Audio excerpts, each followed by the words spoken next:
ಈಗ ಬನ್ನಂಜಿಯವರ ಹಾಡುಗಬ್ಬ ಕವಿತಾ ಉಡುಪ ಆಗಲೇ ಪರಿಚಯ ಮಾಡಿದ್ದೇನೆ ಬೆಳಗ್ಗೆ. ಅವರಿಂದ ಮುಂದಿನ 40-45 ನಿಮಿಷಗಳ ಕಾಲ ಬನ್ನಂಜಿಯವರ ಆಯ್ದ ಕನ್ನಡ ಕೃತಿಗಳನ್ನು ಅವರು ಹಾಡಲಿಕ್ಕಿದ್ದಾರೆ. ಅಲ್ಲಲ್ಲಿ ವೀಣಾ ಬನ್ನಂಜಿಯವರು ಕೆಲವು ಆಯ್ದ ಹಾಡುಗಳ ಬಗ್ಗೆ ಮಾಹಿತಿ, ಅರ್ಥ, ವಿವರಣೆ ಇದೆಲ್ಲವನ್ನು ಕೊಡಲಿಕ್ಕಿದ್ದಾರೆ.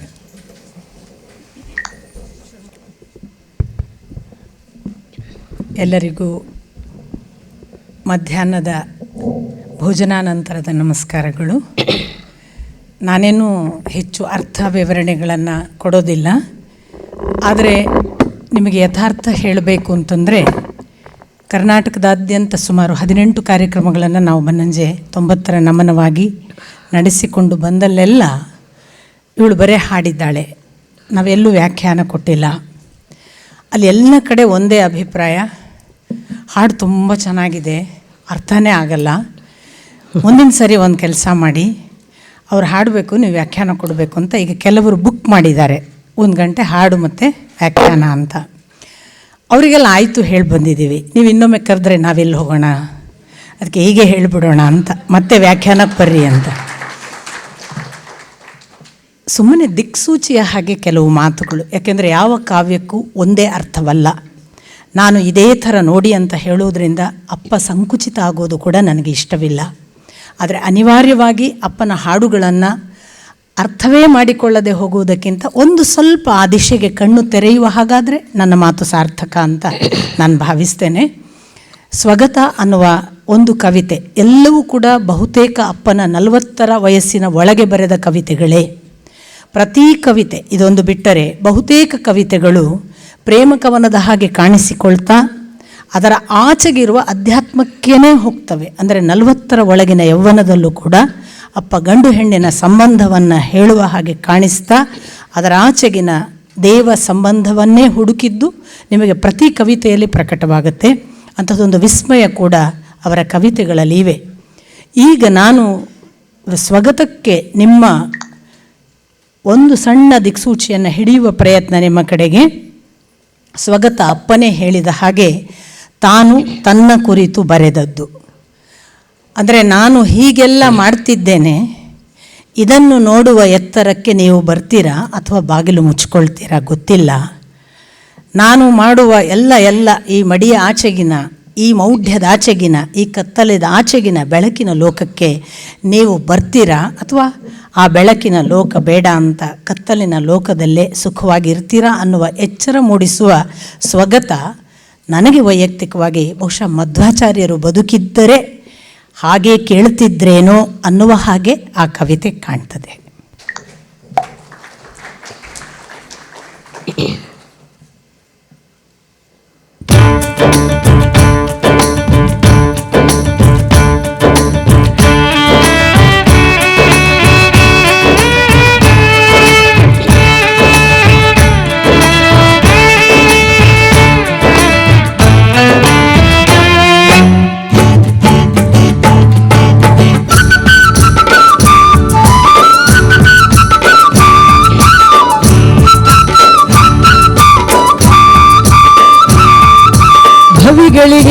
ಕವಿಗಳಿಗೆ ಸವಿಗಳಿಗೆ ಉಪ್ಪರಿಗೆ ಕೊಪ್ಪರಿಗೆ ಸಿಹಿಮಳಿಗೆ, ಭವಿಗಳಿಗೆ ಕವಿಗಳಿಗೆ ಸವಿಗಳಿಗೆ ಉಪ್ಪರಿಗೆ ಕೊಪ್ಪರಿಗೆ ಸಿಹಿಮಳಿಗೆ.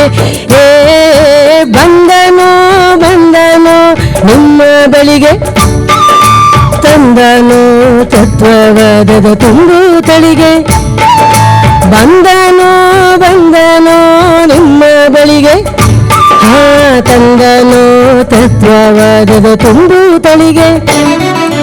ಭವಿಗಳಿಗೆ ಕವಿಗಳಿಗೆ ಸವಿಗಳಿಗೆ ಉಪ್ಪರಿಗೆ ಕೊಪ್ಪರಿಗೆ ಸಿಹಿಮಳಿಗೆ.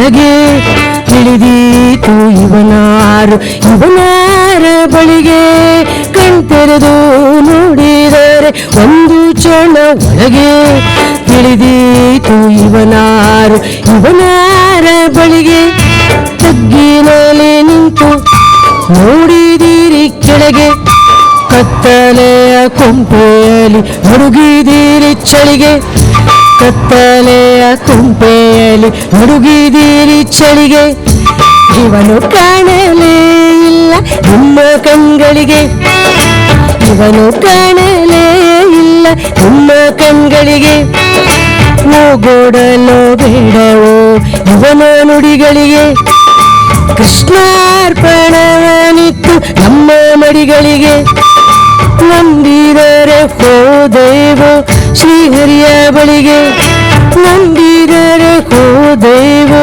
ಶ್ರೀಹರಿಯ ಬಳಿಗೆ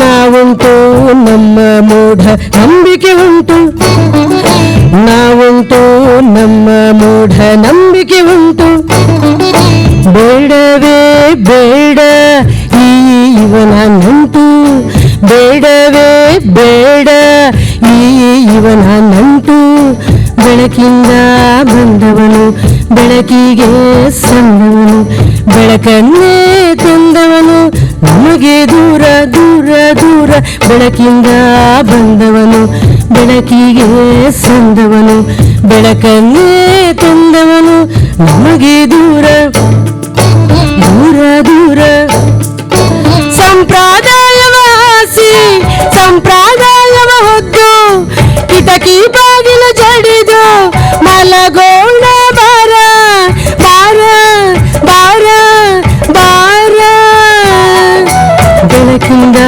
ಬಂದವನು ಬೆಳಕಿಗೆ ಸಂದವನು ಬೆಳಕನ್ನೇ ತಂದವನು ನಮಗೆ ದೂರ ಬೆಳಕಿಂದ ಬಂದವನು ಬೆಳಕಿಗೆ ಸಂದವನು ಬೆಳಕನ್ನೇ ತಂದವನು ನಮಗೆ ದೂರ ದೂರ ದೂರ ದೂರ.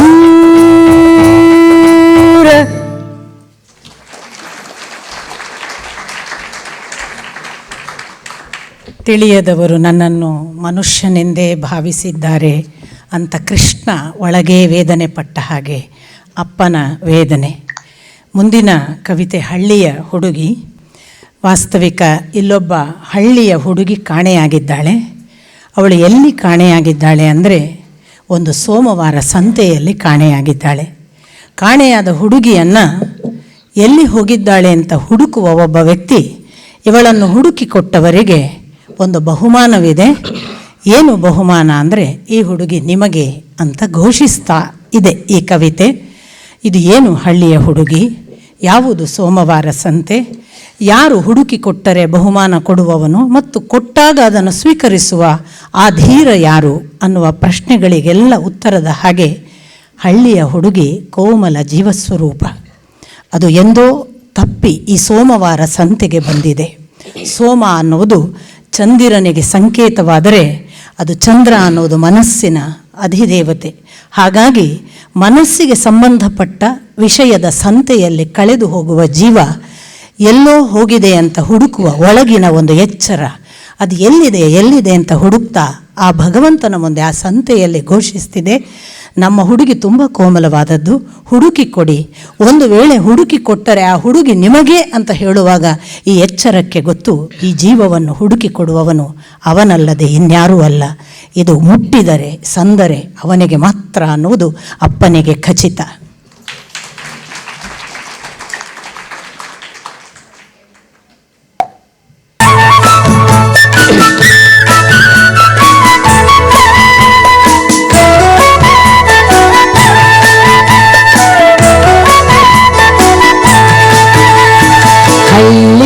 ಹುಡುಗಿಯು ಪೇಟೆಗೆ ಬಂದಳು ನೋಡುವ ಆಸೆಯಂತೆ. ಗಲ್ಲಿ ಗಲ್ಲಿಯಲ್ಲಿ ಗುಲ್ಲ ಗುಲ್ಲ ಸೋಮವಾರ ಸಂತೆ. ಹಳ್ಳಿಯ ಹುಡುಗಿಯು ಪೇಟೆಗೆ ಬಂದಳು ನೋಡುವ ಆಸೆಯಂತೆ. ಗಲ್ಲಿ ಗಲ್ಲಿಯಲ್ಲಿ ಗುಲ್ಲ ಗುಲ್ಲ ಸೋಮವಾರ ಸಂತೆ. ಸೋಮವಾರ ಸಂತೆ.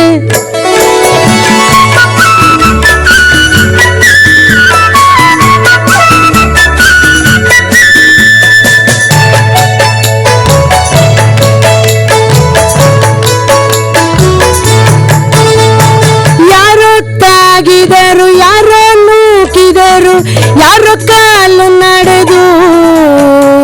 ಇವಳು ಸಾಗಿದಳು, ಸಿಳ್ಳೆ ಹಾಕಿದರು, ಯಾರೋ ಕಣ್ಣು ಹೊಡೆದು. ಯಾರೋ ತಾಗಿದರು, ಯಾರೋ ನೂಕಿದರು, ಯಾರೋ ಕಾಲು ನಡೆದು. ಇವಳು ಸಾಗಿದಳು, ಸಿಳ್ಳೆ ಹಾಕಿದರು, ಯಾರೋ ಕಣ್ಣು ಹೊಡೆದು. ಹಳ್ಳಿಯ ಹುಡುಗಿಯು ಪೇಟೆಗೆ ಬಂದಳು ನೋಡುವ ಆಸೆಯಂತೆ.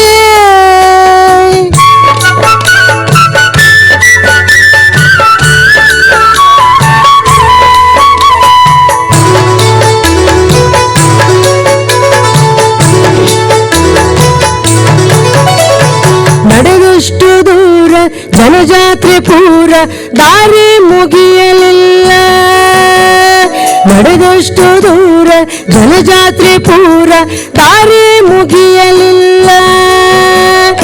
ಇಲ್ಲಿ ಅಲ್ಲಿ ಎಲ್ಲೆಲ್ಲಿ ಹುಡುಕಿದರು ಹುಡುಗಿ ಸಿಗಲೇ ಇಲ್ಲ. ಇಲ್ಲಿ ಅಲ್ಲಿ ಎಲ್ಲೆಲ್ಲಿ ಹುಡುಕಿದರು ಹುಡುಗಿ ಸಿಗಲೇ ಇಲ್ಲ. ಹುಡುಗಿ ಸಿಗಲೇ ಇಲ್ಲ. ಹುಡುಗಿ ಸಿಗಲೇ ಇಲ್ಲ.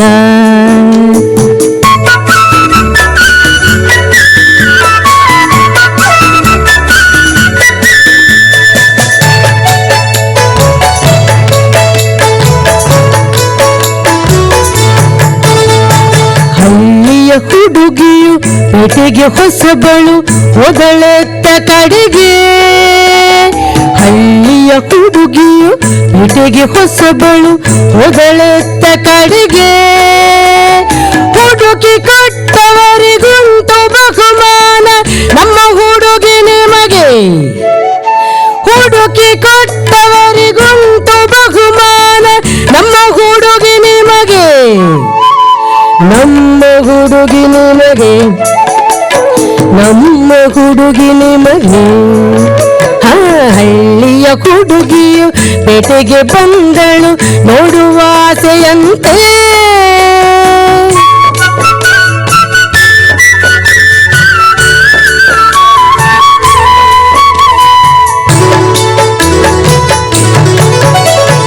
ಹಳ್ಳಿಯ ಹುಡುಗಿಯು ಒಳ್ಳೆಯ ಹುಡುಗಿಯು ಇನ್ನೂ ಕೆಡಲಿಲ್ಲ.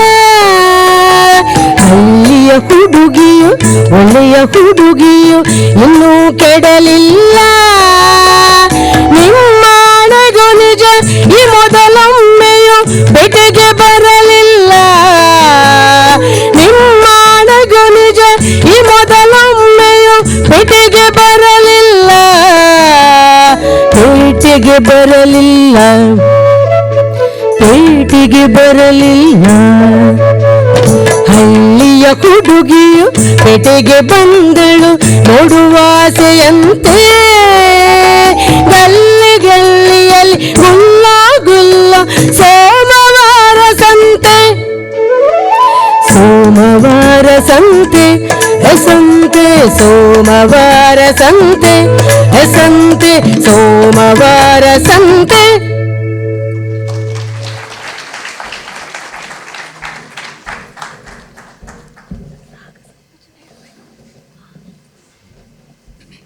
ಎರಡು ಕೂಡ ಮಾರ್ಪಳ್ಳಿ. ಹೌದು.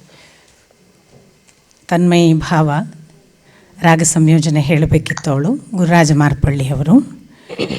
ಮೂರನೆಯ ಹಾಡು ಅಕ್ಕ ಬರಬೇಡಕ್ಕ, ಅಕ್ಕ ಸಾಲಿಗನ ಮನೆಗೆ.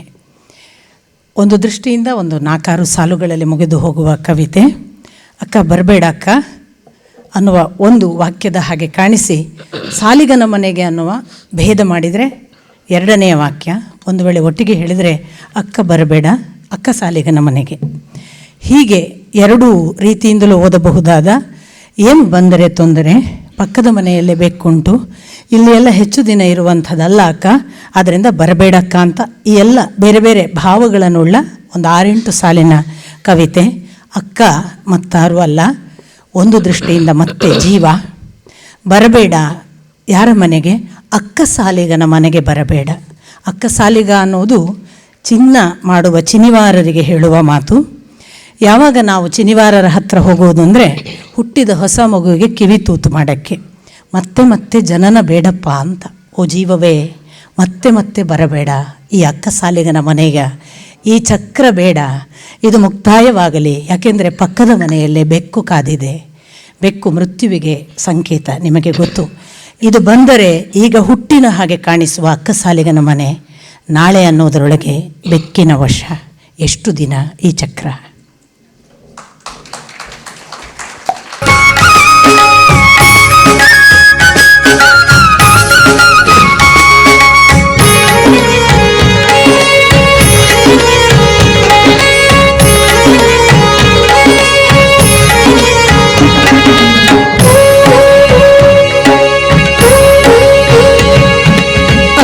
ಬರಬೇಡಕ್ಕ ಸಾಲಿಗನ ಮನೆಗೆ, ಅಕ್ಕ ಬರಬೇಡಕ್ಕ ಸಾಲಿಗನ ಮನೆಗೆ. ಸಿಕ್ಕಿದರೆ ನಿನ್ನ ಕಿವಿ ಚುಚ್ಚದೆ ಬಿಡನು, ಸಿಕ್ಕಿದರೆ ನಿನ್ನ ಕಿವಿ ಚುಚ್ಚದೆ ಬಿಡನು. ಅಕ್ಕ ಬರಬೇಡಕ್ಕ ಸಾಲಿಗನ ಮನೆಗೆ, ಸಾಲಿಗನ ಮನೆಗೆ, ಸಾಲಿಗನ ಮನೆಗೆ.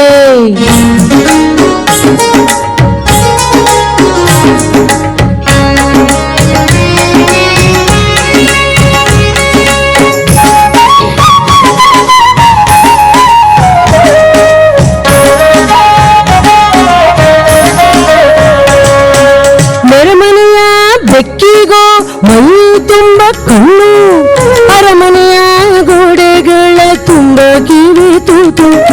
ನೆರೆಮನೆಯ ಬೆಕ್ಕಿಗೋ ಮೈ ತುಂಬ ಕಣ್ಣು, ಅರಮನೆಯ ಗೋಡೆಗಳ ತುಂಬ ಕಿವಿ ತೂತು. ಅರಮನೆಯ ಗೋಡೆಗಳ ತುಂಬ ಕಿವಿ ತೂತು. ಅಕ್ಕ ಬರಬೇಡಕ್ಕ ಸಾಲಿಗನ ಮನೆಗೆ, ಸಿಕ್ಕಿದರೆ ನಿನ್ನ ಕಿವಿ ಚುಚ್ಚದೆ ಬಿಡನು. ಅಕ್ಕ ಬರಬೇಡಕ್ಕ ಸಾಲಿಗನ ಮನೆಗೆ.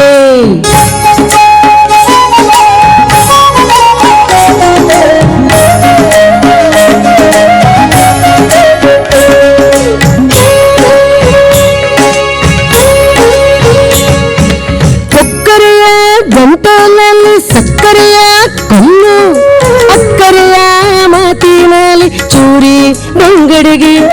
ಕೊಕ್ಕರೆಯ ಗಂಟಲಲ್ಲಿ ಸಕ್ಕರೆಯ ಕಲ್ಲು, ಅಕ್ಕರೆಯ ಮಾತಿನಲ್ಲಿ ಚೂರಿ ಬಂಗಡಿಗೆ. ಅಕ್ಕರೆಯ ಮಾತಿನಲ್ಲಿ ಚೂರಿ ಬಂಗಡಿಗೆ. ಅಕ್ಕ ಬರಬೇಡಕ್ಕ ಸಾಲಿಗನ ಮನೆಗೆ, ಸಿಕ್ಕಿದರೆ ನಿನ್ನ ಕಿವಿ ಚುಚ್ಚದೆ ಬಿಡನು.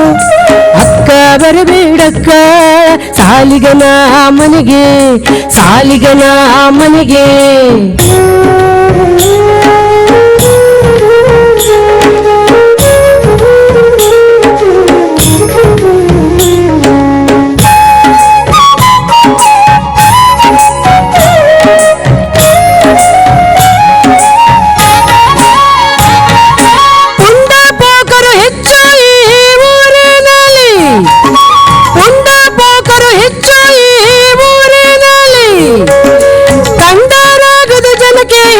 ಸವಿ ಬಾಳು ಸವಿ ಬಾಳು ಕಂಡರಾಗದ ಜನಕ್ಕೆ ಹೆಣ್ಣ, ಸವಿ ಬಾಳು ಸವಿ ಬಾಳು.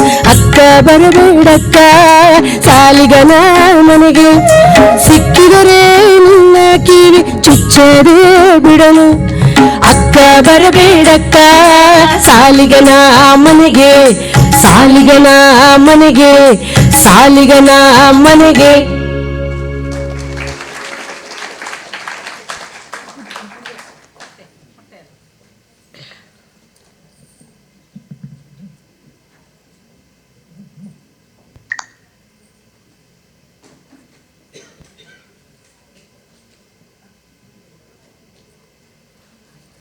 ಈ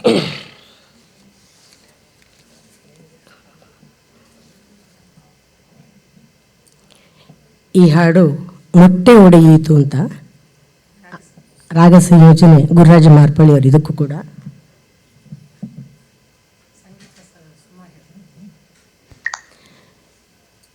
ಸಂಗೀತ ಸಂಯೋಜನೆ ಈಗ ನಾನು ಎಲ್ಲ ಹಾಡಿದ ಹಾಡಿಗೆ ಸುಮಾ ಎಲ್.ಎನ್. ಶಾಸ್ತ್ರಿ ಅವರು ಸಂಗೀತ ನೀಡಿದ್ದಾರೆ.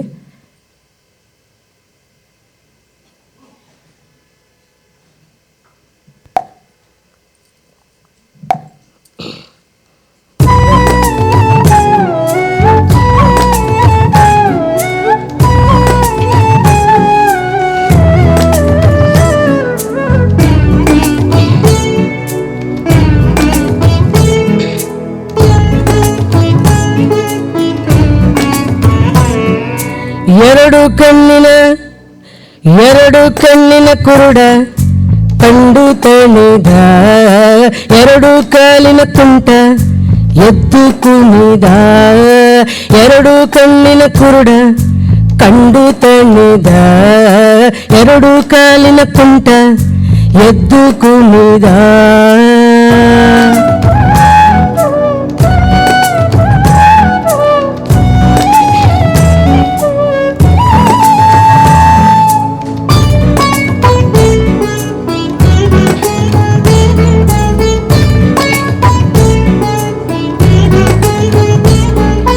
ನಾಲ್ಕು ಮೋರೆ ದಾಡಿ ಬೇರೆ ಕೈಯೊಳಗೆ ಕಮಂಡಲು, ನಾಲ್ಕು ಮೋರೆ ದಾಡಿ ಬೇರೆ ಕೈಯೊಳಗೆ ಕಮಂಡಲು. ಮೂರು ಕಾಲು ಮೂರು ಕಣ್ಣು ಮೋರೆ ತುಂಬ ಸೊಂಡಿಲು, ಮೂರು ಕಾಲು ಮೂರು ಕಣ್ಣು ಮೋರೆ ತುಂಬ ಸೊಂಡಿಲು. ಎರಡು ಕಣ್ಣಿನ ಕುರುಡ ಕಂಡು ತಣಿದ, ಎರಡು ಕಾಲಿನ ತುಂಟ ಎದ್ದು ಕುಣಿದ.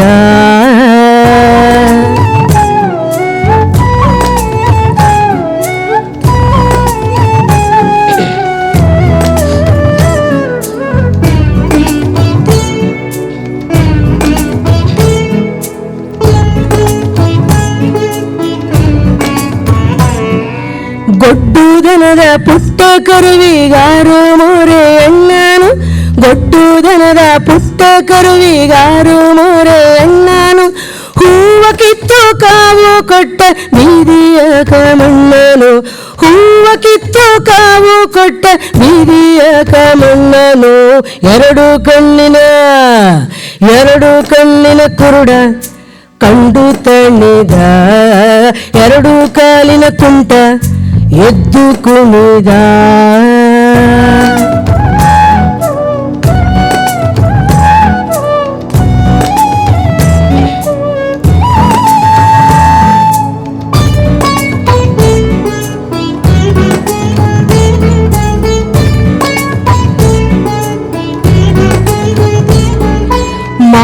ಮಾತು ಚಿಗುರಿ ಕೂತು ಹೆಣ್ಣು ವೀಣೆ ಹಿಡಿಯಿತು, ಮಾತು ಚಿಗುರಿ ಕೂತು ಹೆಣ್ಣು ವೀಣೆ ಹಿಡಿಯಿತು. ಕೋಪದಿಂದ ಕಿಡಿಯಾಕಾರೆ ತಮದ ಮೊಟ್ಟೆ ಒಡೆಯಿತು, ಕೋಪದಿಂದ ಕಿಡಿಯಾಕಾರೆ ತಮದ ಮೊಟ್ಟೆ ಒಡೆಯಿತು. ತಮದ ಮೊಟ್ಟೆ ಒಡೆಯಿತು, ತಮದ ಮೊಟ್ಟೆ ಒಡೆಯಿತು. ಎರಡು ಕಣ್ಣಿನ ಕುರುಡ ಕಂಡು ತಣಿದ, ಎರಡು ಕಾಲಿನ ತುಂಟ ಎದ್ದು ಕುಣಿದ. ಎರಡು ಕಣ್ಣಿನ ಕುರುಡ ಕಂಡು ತಣಿದ, ಎರಡು ಕಾಲಿನ ಕುಂಟ ಎದ್ದು ಕುಣಿದ.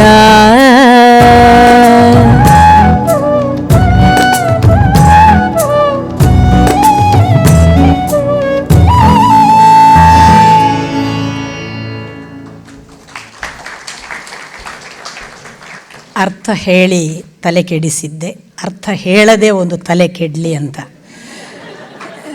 ಶ್ರೀವತ್ಸ ಜೋಶಿ ಅಂಥವರಿದ್ದಾರೆ, ಯೋಗೀಂದ್ರ ಭಟ್ಟರಂಥವರಿದ್ದಾರೆ. ಮುಳ್ಳುಕೆರೆಯ ಮೇಲೆ ಹಾಡುಗೆ ಅರ್ಥ ಬರೆದವರು ಶ್ರೀವತ್ಸ ಜೋಶಿಯವರು. ಭಾಗವತದ ಮೊಟ್ಟೆ ಒಡೆಯುವ ಕಥೆ. ಬಹುಶಃ ಒಂದು ದೃಷ್ಟಿಯಿಂದ ಅಪ್ಪ ಹೀಗೆ ಅಧ್ಯಾತ್ಮವನ್ನು ಕವಿತೆಗಳಲ್ಲಿ ಹೇಳಿದ್ದರ ಮುಂದಿನ ಭಾಗ, ಮುದುಕಿಯ ಮನೆಯಲ್ಲಿ ಕೋಗಿಲೆ ಕೂಗ್ತಿದೆ, ಅವಳು ಗಂಡ ಬರುವ ಹೊತ್ತು ಅದು, ಅವಳೇನು ಮಾಡ್ತಿದ್ದಾಳೆ ಅಂತ ಹೇಳ್ತಾ ಹೇಳ್ತಾ, ಅರೆ ಗಂಡ ಬರುವ ಹೊತ್ತಾಗಿದೆ, ಮುದುಕಿ ಮಿಂಡರ ಜೊತೆಗಿದ್ದಾಳೆ ಅಂತ ಹೇಳ್ತಾ, ಬೇಗ ಬಾ ಮಿಂಡನನ್ನು ಬಿಟ್ಟು ಅನ್ನುವ ಹಾಗೆ, ಈ ದಾರಿಗೆ ಏನು, ಹೋಗುವುದಕ್ಕೆ 3 ದಾರಿ, ಹೋಗುವುದಾದರೆ ಯಾವುದರ ಮೂಲಕ? ಕುದುರೆಯ ಮೂಲಕ. ಆ ಕುದುರೆಗೆಷ್ಟು? 3 ಕಾಲು. ಅಂಥ 3 ಕಾಲಿನ ಕುದುರೆಯನ್ನು ಏರಿ 3 ದಾರಿಯಲ್ಲಿ ಹೋಗಿ ಮುಟ್ಟಬೇಕಾದದ್ದು 7 ದಾರಿಯ ಅಥವಾ ಲೋಕದ ಒಂದು ಅವಸ್ಥೆ. ಆ ಸಪ್ತಲೋಕಕ್ಕೆ ಹೋಗುವವರೆಗೆ ಏನೆಲ್ಲ ಕಟ್ಟಿಕೊಂಡು ಹೋಗಬೇಕಿತ್ತು, ಆ ಜೋಳಿಗೆಯನ್ನು ಸಂಪೂರ್ಣ ಕಟ್ಟಿಕೊಂಡು ಹೋದರೆ 7ನೆಯ ಲೋಕ ಪ್ರವೇಶ ಮಾಡಿ ಜೋಳಿಗೆ ಪೂರ್ಣವಿದ್ದವನು ಬಹುಶಃ ಅಲ್ಲಿ ಮುಟ್ತಾನೆ. ಆದರೆ ಇವಳು ಹೋಗಿದ್ದಾಳೆ, ಎಲ್ಲ ಮಾಡಿದ್ದಾಳೆ, 7ನೆಯ ಲೋಕವನ್ನೂ ದಾಟಿದ್ದಾಳೆ. ಸಪ್ತ ಲೋಕದಾಚೆಗೆ ಹೋಗಿ ನೋಡುವಾಗ ಜೋಳಿಗೆ ಬರಿದು, ಖಾಲಿ ಜೋಳಿಗೆ ಪುಣ್ಯ ಫಲವಿಲ್ಲ, ಹೇಗೆ ಮುಟ್ಟಬಹುದು? ಹಾಗೆ ಬಿದ್ದಳು ಮುದುಕಿ, ಮತ್ತೆ ಹತ್ತುವುದಕ್ಕೆ ಆರಂಭ ಮಾಡು ಅಂತ ಅಪ್ಪ ಹೇಳ್ತಾ, ಈ ಪ್ರಕೃತಿ ಇಂದು ಇದ್ದು ನಾಳೆ ಇಲ್ಲವಾಗುವ ಮುದುಕಿಯ ಮನೆ. ಇದರೊಳಗೊಂದು ಕೋಗಿಲೆ ನಿರಂತರ ಕೂಗುತ್ತಿದೆ. ಕೂಗುವ ಕೋಗಿಲೆಯ ಕೂಗು ಕೇಳುವುದಕ್ಕೆ ನಮಗೊಂದು ಧ್ವನಿಯ ಹಸಿವು ಹುಟ್ಟಿದರೆ ಕರೆದುಕೊಂಡು ಹೋಗಲಿಕ್ಕೆ 3 ದಾರಿ ಇದೆ. 3 ಕಾಲಿನ ಕುದುರೆಯಾದರೂ ಅದು 7 ಲೋಕವನ್ನು ದಾಟಿಸಬಲ್ಲ ಶಕ್ತಿ ಇದೆ ಅಂತೆಲ್ಲ ಹೇಳುವಾಗ ತ್ರಿಗುಣಗಳು, ಅದರ ಜೊತೆಗೆ ನಾವು ತ್ರಿಕರಣಗಳ ಮೂಲಕ ಕಾಯವಾಚ ಮನಸ್ಸ ಮಾತ್ರ ಹೋಗ್ಬೋದು, 4ನೇ ದಾರಿ ಇಲ್ಲ. ಹಾಗಾಗಿ ಆ 3 ಅದರ ಮೂಲಕ 7, ಅದರ ಆಚೆಗೆ ಈ ಪಂಚೇಂದ್ರಿಯಗಳೆಂಬ ದೆವ್ವ ಇದೆ. ಆ ದೆವ್ವಗಳ ಜೊತೆಗೆ ನಮಗೆ ಆಮಿಷ ಹುಟ್ಟಿಸುವ ತುಪ್ಪ ಸವಿಯುವ ಕ್ರಿಯೆ ಇದೆ.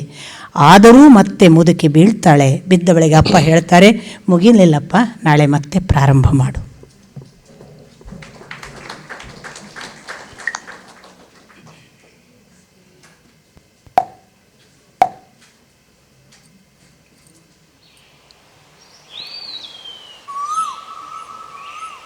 ಮುದುಕಿಯ ಮನೆಯ ಅಂಗಳದಲ್ಲಿ ಕೋಗಿಲೆ ಕೂಗಿತ್ತು.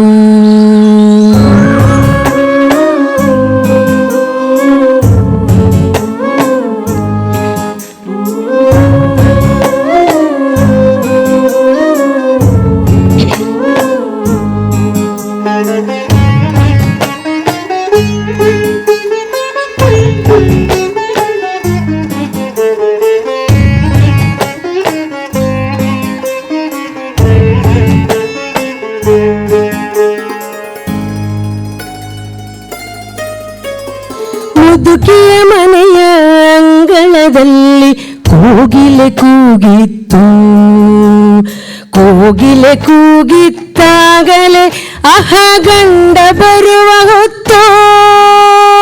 ಮುದುಕಿಯ ಮನೆಯ ಅಂಗಳದಲ್ಲಿ ಕೋಗಿಲೆ ಕೂಗಿತ್ತು. ಕೋಗಿಲೆ ಕೂಗಿತ್ತಾಗಲೇ ಅಹ ಗಂಡ ಬರುವ ಹೊತ್ತು. ಮುದುಕಿಯ ಮನೆಯ ಅಂಗಳದಲ್ಲಿ ಕೋಗಿಲೆ ಕೂಗಿತ್ತು.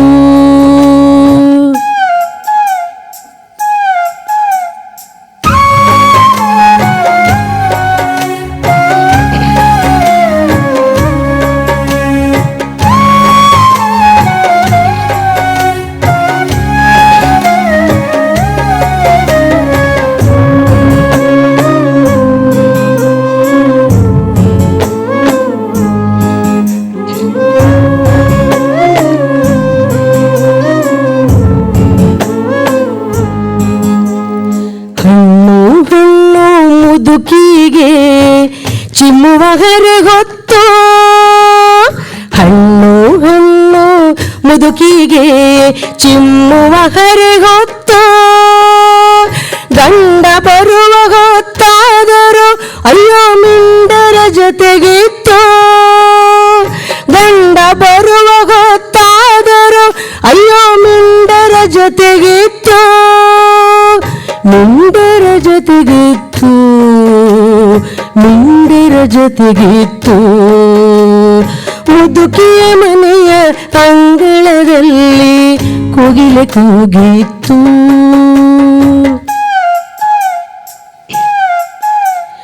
ಒಂದೇ ಬೇರಿನ ಮರದಲ್ಲಿ ಹಣ್ಣುಗಳೆರಡಿತ್ತು. ಒಂದೇ ಬೇರಿನ ಮರದಲ್ಲಿ ಹಣ್ಣುಗಳೆರಡಿತ್ತು. ಹಣ್ಣುಗಳೆರಡಿತ್ತಾದರೂ ಅಯ್ಯೋ ಒಂದು ಕುಳಿತು ಬಿತ್ತು. ಹಣ್ಣುಗಳೆರಡಿತ್ತಾದರೂ ಅಯ್ಯೋ ಒಂದು ಕುಳಿತು ಬಿತ್ತು. ಒಂದು ಕೊಳೆತು ಬಿತ್ತು, ಒಂದು ಕೊಳೆತು ಬಿತ್ತು.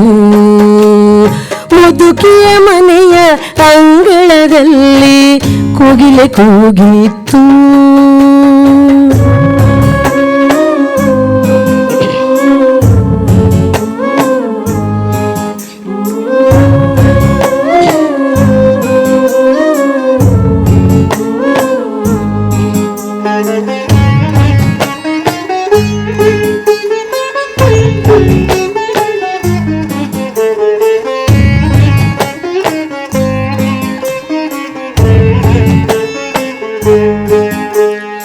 ಇಲ್ಲಿಂದಲ್ಲಿಗೆ ಹೋಗಲು ದಾರಿಯು ಮೂರೇ ಮೂರಿತ್ತು. ಇಲ್ಲಿಂದಲ್ಲಿಗೆ ಹೋಗಲು ದಾರಿಯು ಮೂರೇ ಮೂರಿತ್ತು. ದಾರಿಯು ಮೂರಿತ್ತಾದರೆ ಕುದುರೆಗೆ ಮೂರೇ ಕಾಲಿತ್ತು. ದಾರಿಯು ಮೂರಿತ್ತಾದರೆ ಕುದುರೆಗೆ ಮೂರೇ ಕಾಲಿತ್ತು. ಮೂರೇ ಕಾಲಿತ್ತು, ಮೂರೇ ಕಾಲಿತ್ತು. ಮುದುಕಿಯ ಮನೆಯ ಅಂಗಳದಲ್ಲಿ ಕೋಗಿಲೆ ಕೂಗಿತ್ತು.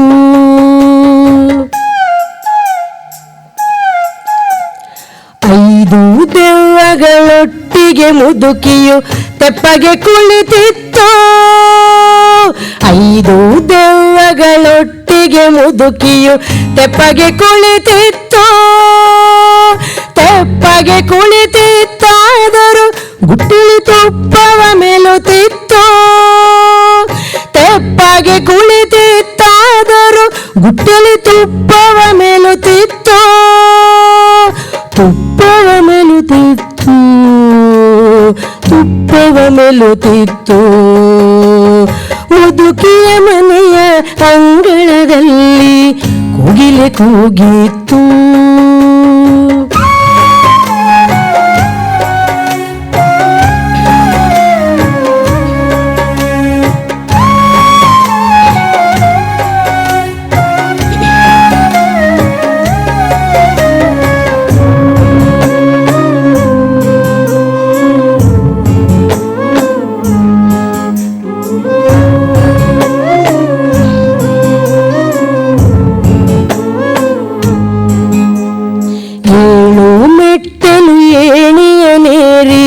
ಮಾಳಿಗೆ ಹತ್ತಿತ್ತು. ಏಳು ಮೆಟ್ಟಲು ಏಣಿಯ ನೇರಿ ಮಾಳಿಗೆ ಹತ್ತಿತ್ತು. ಮಾಳಿಗೆ ಹತ್ತಿತ್ತಾದರೆ ಅಯ್ಯೋ ಜೋಳಿಗೆ ಬರಿದಿತ್ತು. ಮಾಳಿಗೆ ಹತ್ತಿತ್ತಾದರೆ ಅಯ್ಯೋ ಜೋಳಿಗೆ ಬರಿದಿತ್ತು. ಜೋಳಿಗೆ ಬರಿದಿತ್ತು, ಜೋಳಿಗೆ ಬರಿದಿತ್ತು. ಮುದುಕಿಯ ಮನೆಯ ಅಂಗಳದಲ್ಲಿ ಕೋಗಿಲೆ ಕೂಗಿತ್ತು.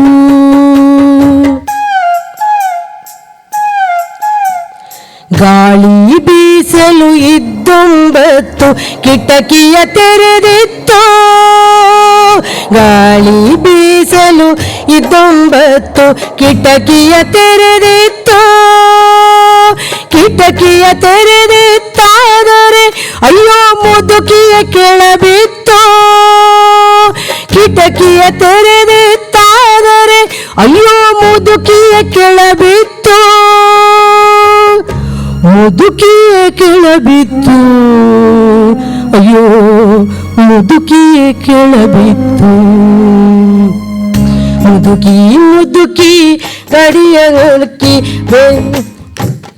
ಹತ್ತೋ ಹುಡುಕಿ ಗುಣುಕಿ ದಾರಿಯ ಹುಡುಕಿ ಮತ್ತೆ ಮೇಲೆ ಹತ್ತೋ. ಹುಡುಕಿ ಹುಡುಕಿ ಹತ್ತೋ ಬೇಗ ಗಂಡ ಬರುವ ಹೊತ್ತು. ಹುಡುಕಿ ಹುಡುಕಿ ಹತ್ತೋ ಗಂಡ ಬರುವ ಹೊತ್ತು, ಅದು ಗಂಡ ಬರುವ ಹೊತ್ತು, ಅದು ಗಂಡ ಬರುವ ಹೊತ್ತು, ಅದು ಗಂಡ ಬರುವ ಹೊತ್ತು.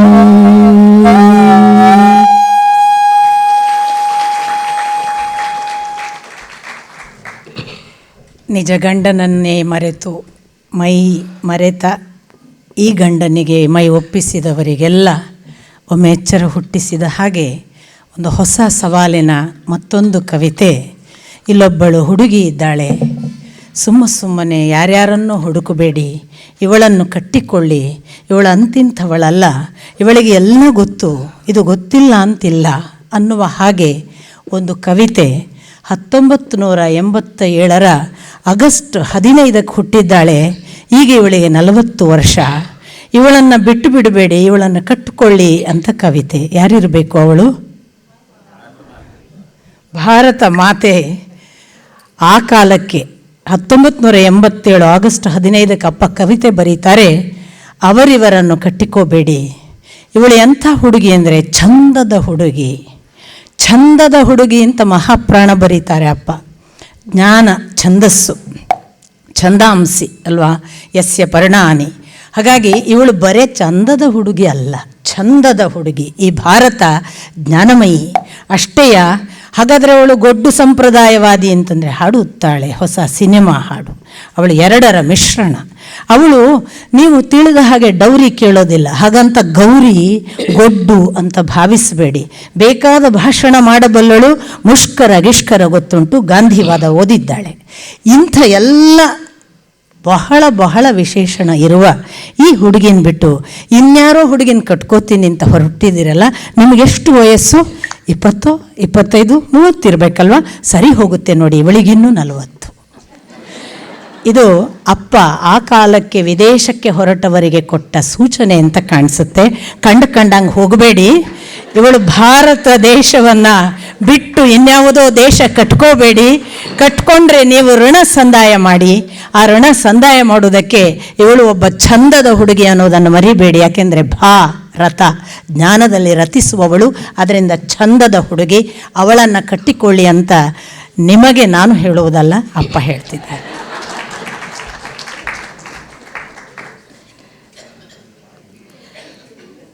ಮುದುಕಿಯ ಮನೆಯ ಹಾಡು ನಾನೇ ರಾಗ ಸಂಯೋಜನೆ ಮಾಡಿದ್ದೇನೆ.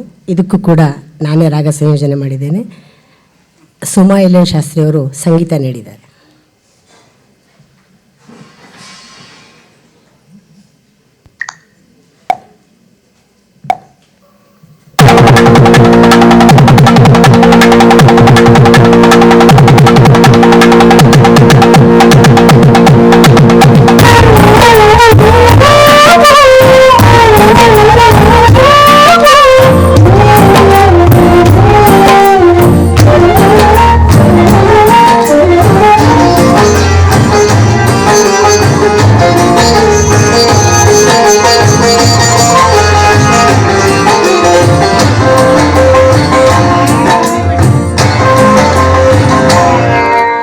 ಸಾವಿರದ 1987 ಆಗಸ್ಟ್ 15 ತಗೋ ಸಿಹಿ ತಿಂಡಿ ನಮ್ಮಯ ಹುಡುಗಿ ಹುಟ್ಟಿದ ದಿನ ಇಂದು.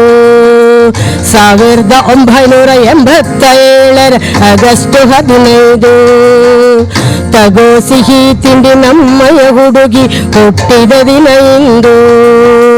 ಬಾರೋ ಹುಡುಗ ಬಿಡೋ ಯೋಚನೆ ಕಣ್ಬಿಟ್ಟವಳನ್ನು ನೋಡೋ. ಬಾರೋ ಹುಡುಗ ಬಿಡೋ ಯೋಚನೆ ಕಣ್ಬಿಟ್ಟವಳನ್ನು ನೋಡೋ. ಚಂದದ ಹುಡುಗಿ ಹಾಡುತ್ತಾಳೆ ಎಲ್ಲ ಸಿನಿಮಾ ಹಾಡೋ. ಚಂದದ ಹುಡುಗಿ ಹಾಡುತ್ತಾಳೆ ಎಲ್ಲ ಸಿನಿಮಾ ಹಾಡೋ. ಎಲ್ಲ ಸಿನಿಮಾ ಹಾಡೋ, ಎಲ್ಲ ಸಿನಿಮಾ ಹಾಡೋ.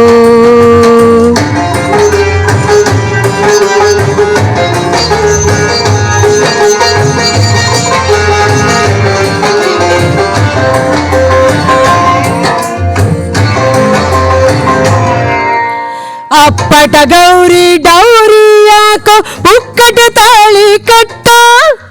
ಅಪ್ಪಟ ಗೌರಿ ಡೌರಿ ಯಾಕೋ ಉಕ್ಕಟ ತಾಳಿ ಕಟ್ಟ. ಕಸ ಮುಸೂರೆ ಮಾಡಿಸಬೇಡ, ಕೈ ತೊಳೆದವಳನ್ನು ಮುಟ್ಟೋ. ಕಸ ಮುಸೂರೆ ಮಾಡಿಸಬೇಡ, ಕೈ ತೊಳೆದವಳನ್ನು ಮುಟ್ಟೋ. ಬಾರೋ ಹುಡುಗ ಬಿಡ ಯೋಚನೆ.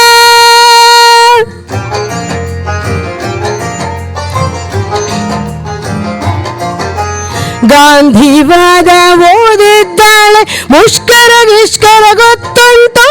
ಗಾಂಧಿವಾದ ಓದಿದ್ದಾಳೆ, ಮುಷ್ಕರ ಗಿಷ್ಕರ ಗೊತ್ತುಂಟು.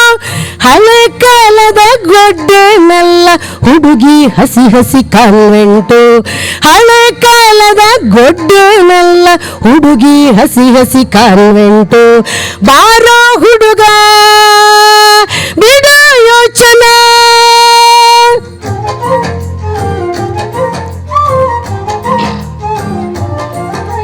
ಕಾಲೇಜು ಮೆಟ್ಟಲು ಹತ್ತಿದ್ದಾಳೆ, ಕಣ್ಣಿಗೆ ಕಣ್ಣು ಹೊಡೆಯುತ್ತಾಳೆ. ಕಾಲೇಜು ಮೆಟ್ಟಲು ಹತ್ತಿದ್ದಾಳೆ, ಕಣ್ಣಿಗೆ ಕಣ್ಣು ಹೊಡೆಯುತ್ತಾಳೆ. ಮಣ್ಣಿನ ವಾಸನೆ ಬೀರುತ್ತಾಳೆ, ಕುತ್ತಿಗೆ ಕಂಚು ಕಿವಿಯುತ್ತಾಳೆ. ಮಣ್ಣಿನ ವಾಸನೆ ಬೀರುತ್ತಾಳೆ, ಕುತ್ತಿಗೆ ಕಂಚು ಕಿವಿಯುತ್ತಾಳೆ. ಬಾರೋ ಹುಡುಗ ಬಿಡ ಯೋಚನೆ.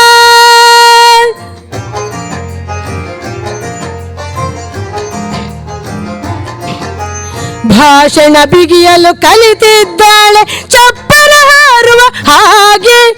ಭಾಷಣ ಬಿಗಿಯಲು ಕಲಿತಿದ್ದಾಳೆ, ಚಪ್ಪರ ಹಾರುವ ಹಾಗೆ.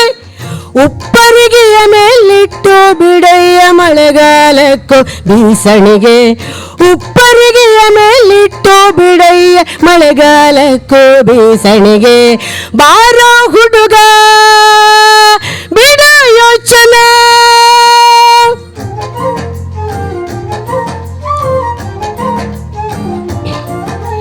ಜಾತಕ ಏಕೆ ಜೋಯಿಸರೇಕೆ ಹುಡುಗಿಯ ನಿನ್ನದುರಿರುವಾಗ. ಜಾತಕ ಏಕೆ ಜೋಯಿಸರೇಕೆ ಹುಡುಗಿಯ ನಿನ್ನದುರಿರುವಾಗ. ಬಾರೋ ಆರೋ ಗಣರಡಿಯಾಗಿದೆ, ಬಿಗಿದೆ ಬಿಡೋ ಬೀಗ. ಬಾರೋ ಆರೋ ಗಣರಡಿಯಾಗಿದೆ, ಬಿಗಿದೆ ಬಿಡೋ ಬೀಗ. ಬಾರೋ ಹುಡುಗ ಬಿಡ ಯೋಚನೆ.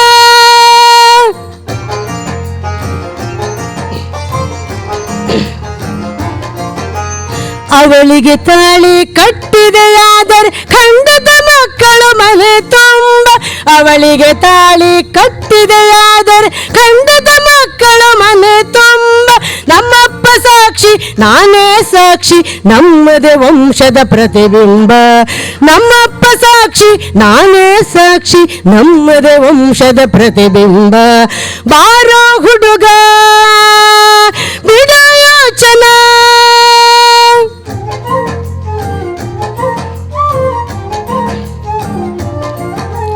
ಚಿನ್ನಾಗಿನ್ನ ಮಾಡಿಸಲಿಲ್ಲ ಹುಡುಗಿಯ ಅಪ್ಪಟ ಚಿನ್ನ. ಚಿನ್ನಾಗಿನ್ನ ಮಾಡಿಸಲಿಲ್ಲ ಹುಡುಗಿಯ ಅಪ್ಪಟ ಚಿನ್ನ. ಕೈ ಹಿಡಿದರೆ ಮತ್ತವಳಿಗೆ ನೀನೆ ಮಾಡಿಸಬೇಕಾದನ್ನ. ಕೈ ಹಿಡಿದರೆ ಮತ್ತವಳಿಗೆ ನೀನೆ ಮಾಡಿಸಬೇಕಾದನ್ನ. ಬಾರೋ ಹುಡುಗ ಬಿಡ ಯೋಚನೆ.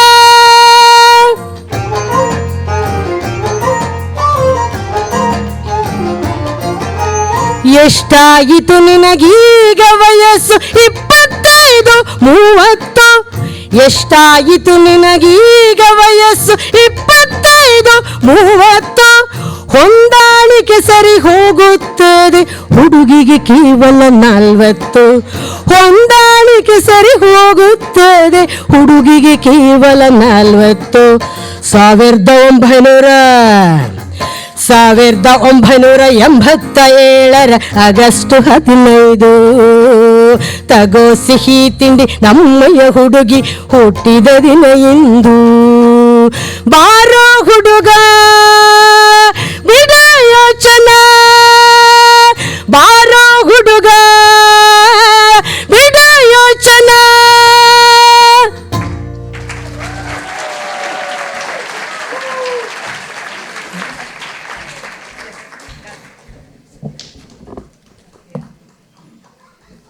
ಬನ್ನಂಜಿಯವರ